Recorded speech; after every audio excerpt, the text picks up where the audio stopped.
Hey guys, today I'm going to talk about menopause belly, the dreaded menopause belly, and what causes it and what you can do about it. I think this is the number one thing that brings women into my practice because we can tolerate a lot, tolerate hot flashes, we can tolerate night sweats, but weight gain, not so much. And it seems like it happens really fast. And I've seen women in my practice that can gain anywhere from 5 to 15 pounds a year. And you give 3 or 4 years of that, and you can imagine, do the math, what that weight gain is like. And it's really hard to get it off, especially when you've put that much on over a few years. And if you don't understand what causes it, then you can't understand what to do about it. So I'm going to tell you 5 things you need to know to combat this weight gain and to help you get rid of it if you've already put it on. So you have to know the cause in order to find the cure, right?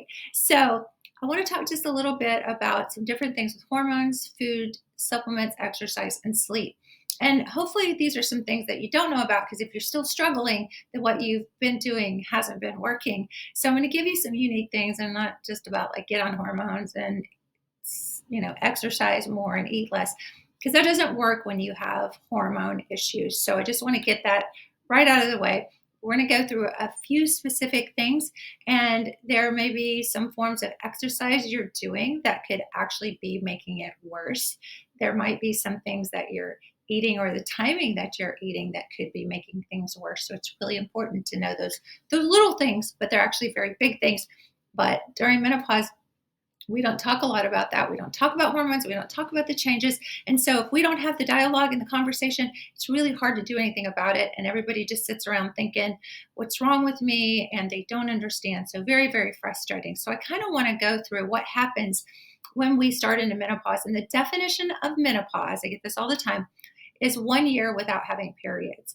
And then I just had a lady today who said, am I done with menopause yet? Because it's been like 5 years. And menopause is just, we shouldn't even use that word, because menopause is just stopping having periods. That's all the definition. It's pause of menses. But the estrogen decline is something that you have to deal with and address. And if you address it the right way, it's not dealing with it, it's thriving through those years from after your ovaries fail and you stop having periods until you're ready to either go to the nursing home or the cruise ship. You get to decide that. And these things can make a big difference on which way that goes, right? So what happens is during this time, after we've stopped our periods, we have these really erratic hormone issues. And so you're born with all the eggs you're ever going to have.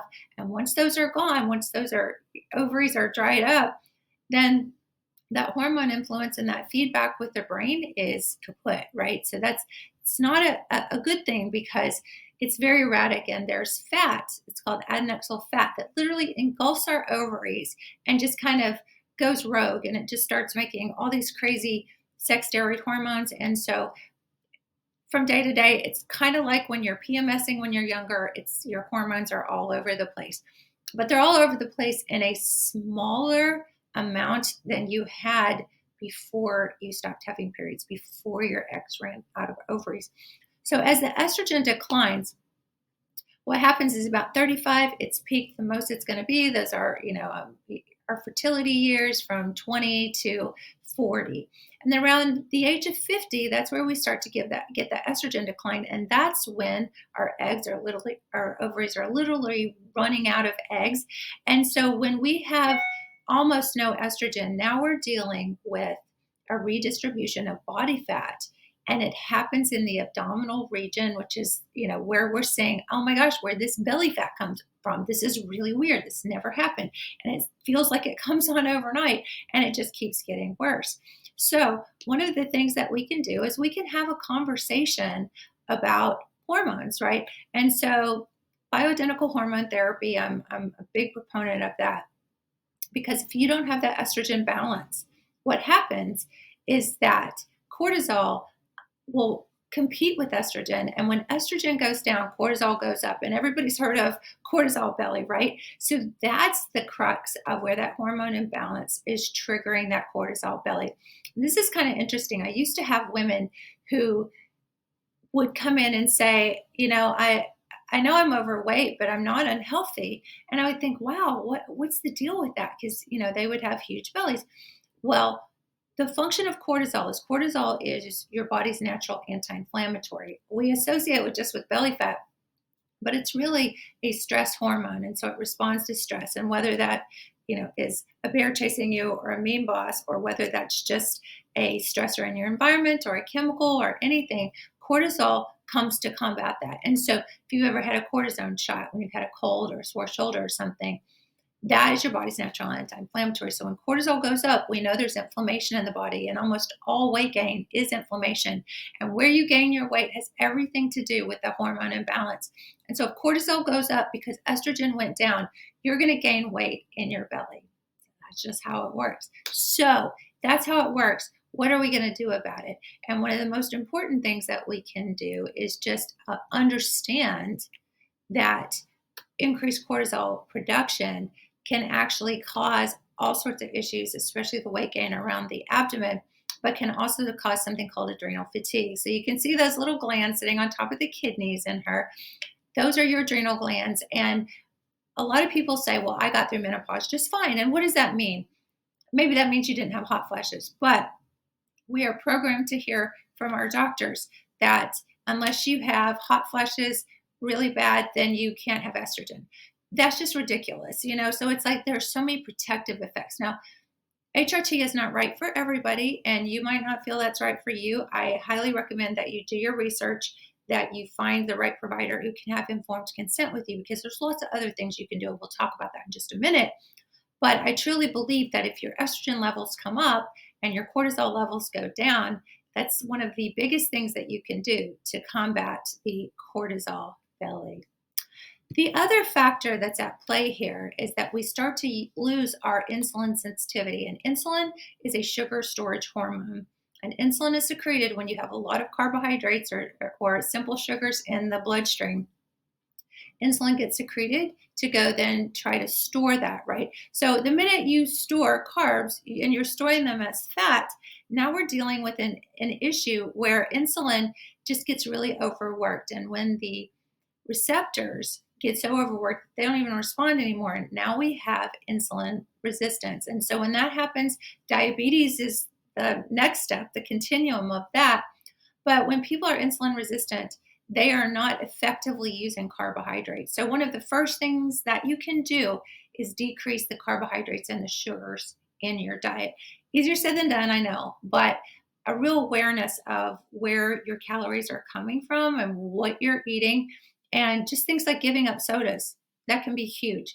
Things like your sweet tea. And, I had a patient just this morning tell me that they can't go without their coffee. And I'm like, well, what do you put in your coffee in the morning? And it's like, basically whipped cream, if you will, with hazelnut. I'm like, yeah, that's probably not a good way to start your insulin cycles out for the day. So the next thing I want to talk about is, just like I said, with low estrogen, cortisol goes up, and hormone replacement therapy. I don't like that word because we're not actually replacing anything, but we are replacing the deficiency. So when we say HRT, that's what I'm talking about.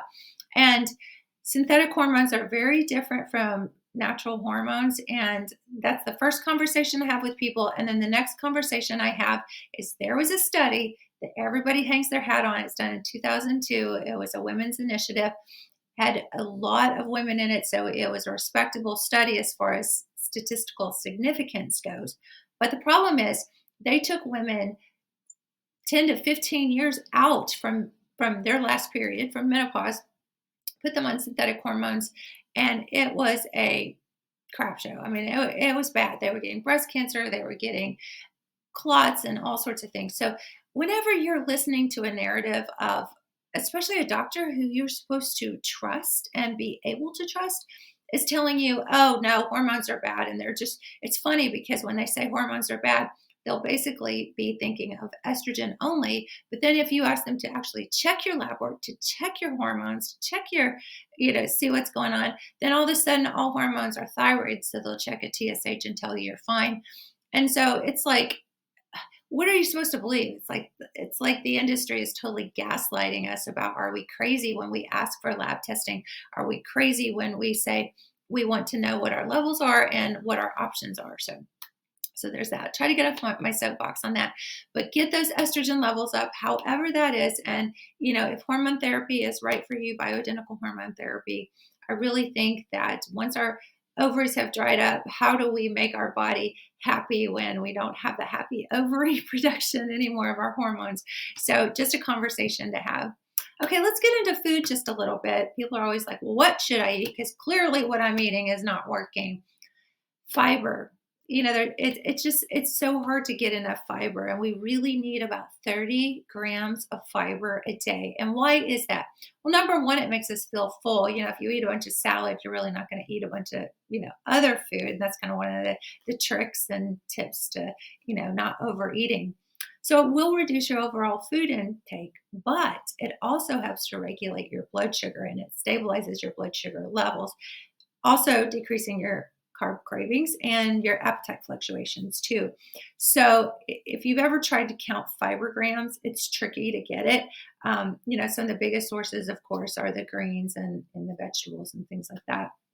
But you can take a fiber supplement, something like Benefiber. I like the Benefibers better than the Citrusils because some of those can make you kind of gassy, but you're probably going to have to supplement to get enough fiber. So you could do a fiber powder, something like that. And there are some different sorts of powders, so you want to make sure that you get a good quality one. And some of the different protein powders and stuff, if you get a good quality one, that might have some fiber in it, but you're probably going to have to supplement on top of that. Also, it really helps with your gut health and the bacteria that are in your gut. It actually feeds that bacteria. And I know that's gross and we don't like to think about that, but it actually helps promote a healthy biome in your gut, all those healthy bacteria. And then it can reduce inflammation as well, leaky gut, all those things. So fiber, fiber, fiber, can't say enough. And it will also slow the digestion and you'll feel fuller longer. So that's a good thing too. So the timing of how you eat is also important. And eating healthy, we do food sensitivities, we do all those things, and we talk about inflammation. But really, the biggest thing I want to say is that the timing of your eating is very important.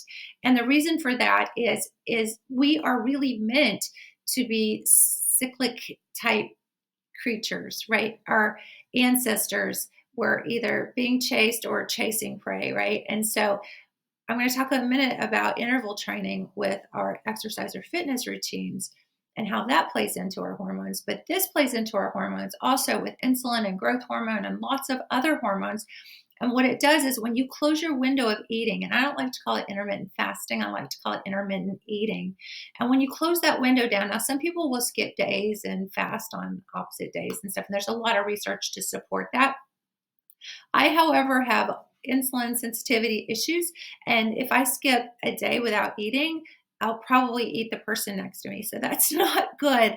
And I don't do that very well. But what I do try to do is close my window of eating during the day. So I might have a small amount of protein in the morning, but I really don't eat until probably about 1 o'clock in the afternoon. And then I try to stop it, when I get home by 5. So I have a very small feeding window, if you will. And that helps your insulin sensitivity. It can increase your growth hormone levels, which can help build muscle, and muscle will actually burn fat for you. It'll decrease inflammation. They've done longevity studies on mice to show that people actually live longer. So super important. If what you're eating is not working for you or how you're eating, consider intermittent fasting, just closing that window of feeding a little bit smaller time during the day. Let's get into some supplements. So we talked about fiber and we're kind of moving into the greens, right? So there's something called DIM or diethylmendolamine. And DIM is basically found in cruciferous vegetables like broccoli and cauliflower and things like that. And what DIM does is, we know that eating green leafy vegetables or eating vegetables decreases risk of breast cancer and cancers of all types. And the reason for that is there's an ingredient in there that actually works on the receptors, the cancer receptors, to decrease the risk that they can activate and cause abnormal growth and tumors and things like that. So DIM helps with your estrogen metabolism. There are different metabolites or different kinds of estrogen, and it helps keep the, quote, bad estrogen from, going rogue, and it keeps the good protective estrogens in check. So super important. Also, when you have estrogen balance from that DIM, That's what's also going to help if your estrogen is balanced and you have more estrogen support and you have healthier estrogen levels, then that is going to help keep that cortisol down. And the other thing is that as we gain weight, for every pant size that we gain weight, we're storing more of a conversion chemical or an enzyme that basically converts into those problematic estrogens. So it's sort of just this vicious cycle. You keep gaining weight and you keep converting more estrogen into estrone or the problematic estrogen. And that estrogen's not a bad estrogen. If you're a 9-year-old girl trying to grow breasts, that's a great estrogen to have. If you're a menopausal female and you have this proliferative or growth inducing estrogen going on, which is also making your belly grow and also growing potential tumors, our risk of having breast cancer and menopause is about 1 in 8, which totally takes the myth. I want to just blow that out of the water that estrogen is the bad guy, right? Because what happens is it's a conversion into the problematic estrogen. It's not all estrogens. And so you want to make sure that check your levels and see where those are at and make sure that you have that estrogen balance because it's all about balance. And so the more weight you gain around the middle, the more risk you have. And they say it's about 33% for every pant size. So we're not just talking about weight gain and aesthetics. We're talking about potentially saving your life. So these are very important concepts. Okay, the next supplement is green tea extract. And there's a lot of studies that show it can also help with balancing cortisol and with your estrogen levels. Ashwagandha is really good for cortisol, and they call it an adaptogenic herb. And the reason for that is because what it helps is the adrenals to function better. And so when you have that decrease in the cortisol, and then you have that balance with your estrogen, that's what we're going for.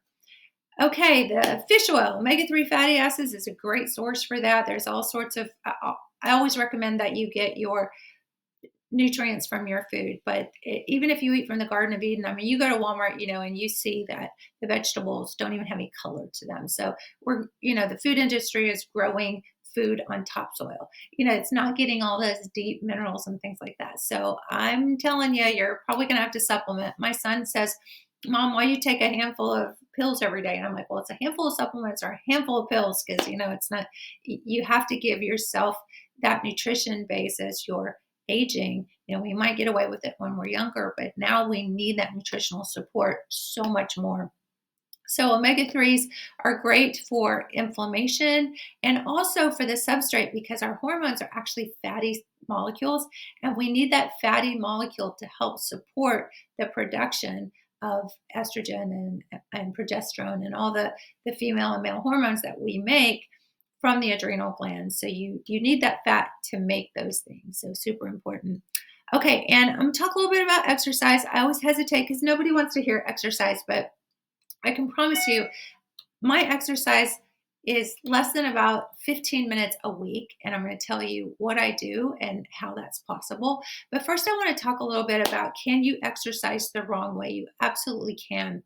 And so there are exercises that can make you store more fat. And after menopause, our hormones like estrogen, progesterone, and testosterone end up at lower levels. We just said that. And then to compensate for that lower estrogen, we produce more cortisol. We just said that, right?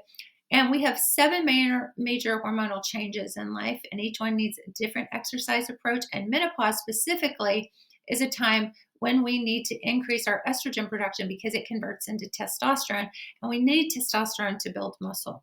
So muscle strength training is the best thing that you can do. And it doesn't mean you have to go pay a lot of money and go to a gym. I mean, you can get some small 1, 3, or 5 pound weights and just do a few small things.